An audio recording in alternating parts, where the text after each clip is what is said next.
Estamos de regreso en Arica Informa junto al diputado Enrique Lee Flores. ¿Cómo está, diputado? Gusto saludar. Muy buenas noches, Luis, a todos los seguidores de este noticiero. Bueno, recién conversábamos con el senador Durana y decimos que esta semana ha sido bastante noticiosa, especialmente a la Cámara de Diputados, con el tema del quinto retiro. ¿Qué le pareció este rechazo? Bueno, lo habíamos conversado el viernes anterior, ¿se acuerda?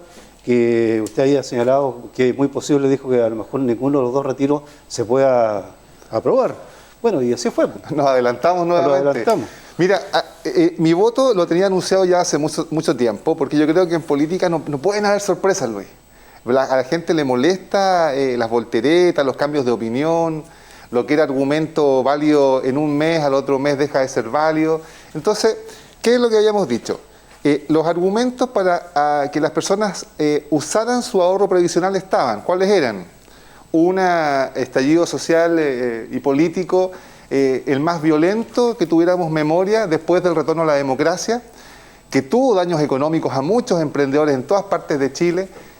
Se le suma una pandemia que ninguna de las generaciones, los niños, los adolescentes, los adultos, los mayores, nadie pensó ser protagonista en su vida, y la vivimos, en pandemias que ocurren una vez cada 100 años, y se le suma los efectos económicos de una guerra de alcance internacional. O sea, los argumentos están. Y nosotros dijimos, yo al menos lo dije así, voy a seguir siendo partidario de los retiros, porque las veces anteriores también había sido partidario, no era diputado, pero tenía mi opinión en las redes sociales. Lo mantenía en caso de que el gobierno no fuera capaz de llegar con ayuda a las personas, a las familias de clases medias y de menores ingresos.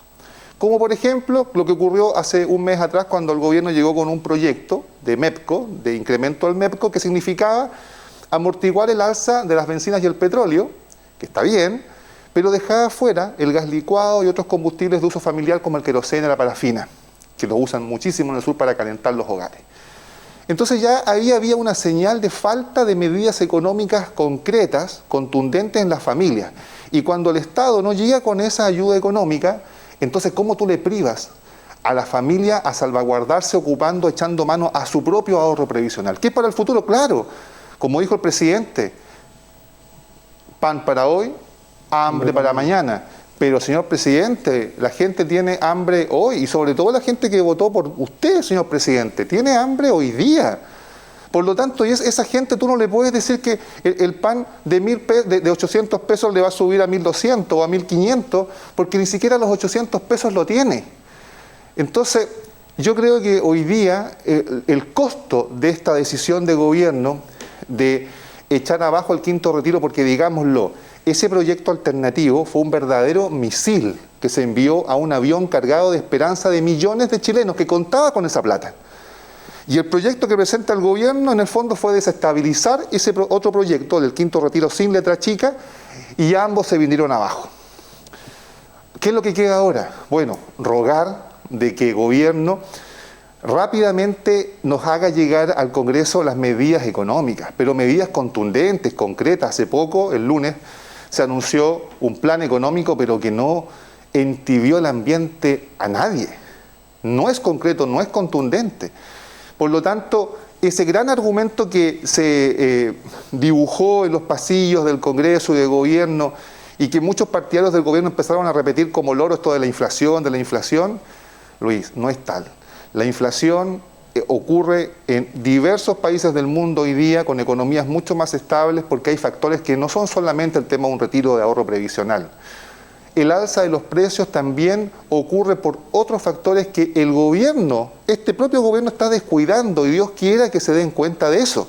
Si yo soy productor y me están robando mi producción, finalmente la que alcanza a rescatar va a estar con un precio más alto, porque el costo de producción va a ser más alto, producto de los robos, de los incendios, de la inestabilidad y la desconfianza en la economía. Hay anuncios del gobierno que producen mucha inestabilidad. Mira, en el tema de salud, solamente con esto termino la idea. El gobierno anunció el fin de la salud privada en plena campaña. ¿Qué pasa cuando un presidente, un gobernante hace ese anuncio y gana?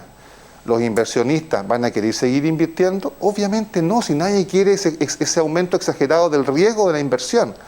¿Qué pasa con ese 30% de personas que solucionan su problema en la salud privada?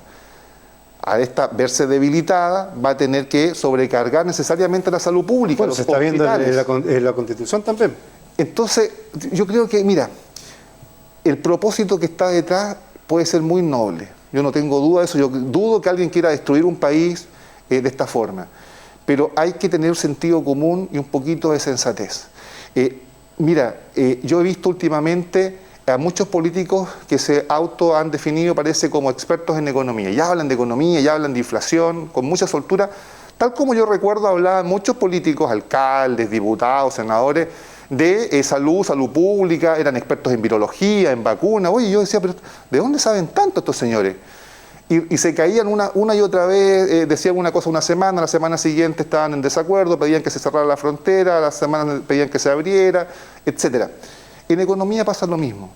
Y resulta que la economía es bueno que lo sepamos comprender desde el sentido común. Si aquí no vienen al caso ni los porcentajes ni las cifras.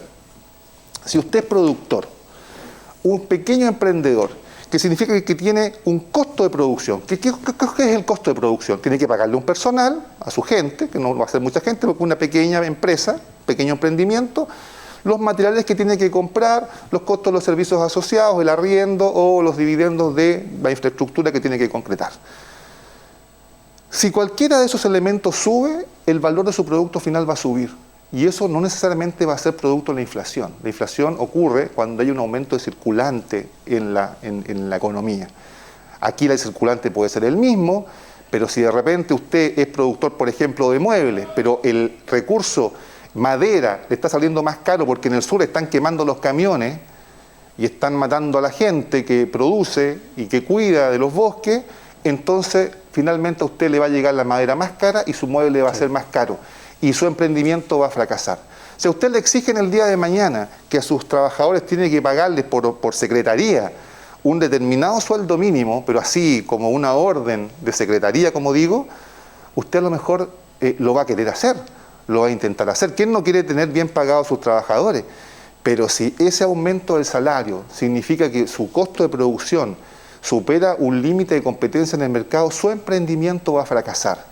Y junto con su emprendimiento fracasado, se van a quedar sin trabajo esos pocos empleados que usted tenía y mantenía. Entonces, en economía muchas veces 1 más 1 no es 2. Y no es bueno que en el Congreso y en el gobierno nos llenemos de técnicos en economía, sino que también hay que hacer política. Y la política también incluye el tener esa sensibilidad de percibir lo que la gente también quiere. El gran daño que tuvo el gobierno a raíz de su decisión de mantenerse firme en contra del quinto retiro es que hoy día gran parte de la población que votó por él ya no confía en el actual gobierno.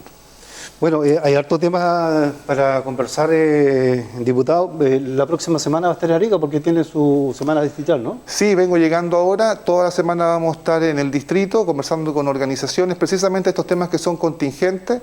Es muy importante. Y así se lo he hecho saber a las autoridades de gobierno. Yo he sido siempre un partidario de que a los gobiernos les vaya bien, no solamente espectador, ojalá que les vaya bien, es como un discurso hasta políticamente correcto, sino que a mí me gusta además ayudarlos concretamente. En reuniones con el ministro de Economía también se lo planteé así. Pero cuando uno entrega ese apoyo, es un apoyo no solamente en decirle sí a todos, sino también exigirle que hagan las cosas bien. Yo creo que tiene hoy día el gobierno que caminar en el sentido de devolver las confianzas, trabajar en los temas de seguridad y delincuencia en forma decidida, que es otro de los grandes anhelos. Ya si dejamos el quinto retiro de lado, ¿cuál es el segundo gran anhelo de la población? Tema seguridad. Que se vuelva a vivir tranquilo en este país, en esta ciudad, en esta región. Y yo creo que el gobierno tiene que hacer todos esos esfuerzos en ese sentido. Se lo vamos a exigir también, por cierto, y la próxima semana, Luis, si quieres, vengo a entregarte todo el resultado de las diferentes conversaciones que vamos a tener con los gremios. El lunes tenemos anunciada una paralización. Sí. Dios quiera que no tenga ningún tema de desorden ni destrozo, pero es la gente que se está manifestando, también vamos a estar acompañándolo y el próximo viernes estaremos acá comentando. Perfecto, ¿te parece? Ningún problema. Muchas gracias por acompañarnos, diputado, que esté muy bien. Vamos a una pausa, después de conversar con el diputado Enrique Lee y ya estamos de regreso con más noticias.